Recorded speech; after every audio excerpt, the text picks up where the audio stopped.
आई मुलीचं नातं म्हणजे माया, संरक्षण आणि विश्वासाचं प्रतीक. मात्र नालासोपाऱ्यात घडलेल्या या घटनेने त्या नात्यालाच रक्ताने माखवलंय. ज्या आईच्या हातांनी लेकराला वाढवलं त्याच हातांनी तिचा जीव घेतलाय. ही घटना केवळ हत्या नाहीये, तर समाजाच्या मनावर घाव घालणारी घटना आहे.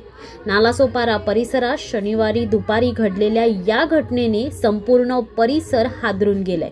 अंबिका प्रजापती, वय वर्ष 15, ही अल्पवयीन मुलगी, 5 भावंडांमध्ये सर्वात मोठी बहीण. आई वडिलांनंतर घरची जबाबदारी जिच्यावर होती तीच अंबिका आज मृत अवस्थेत आढळली आहे.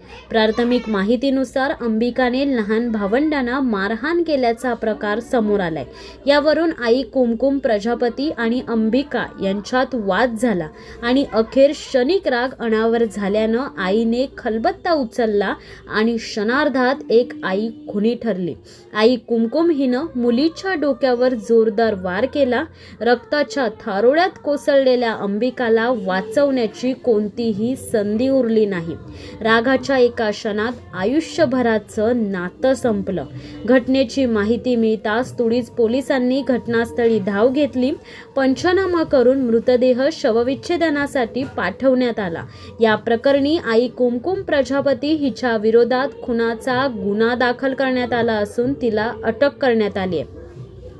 या प्रकरणाचा पुढील तपास तुडीच पोलीस करीत असून आरोपीची आई, मानसिक स्थिती, घरातील पार्श्वभूमी आणि इतर कारणांचा शोध घेतला जातोय.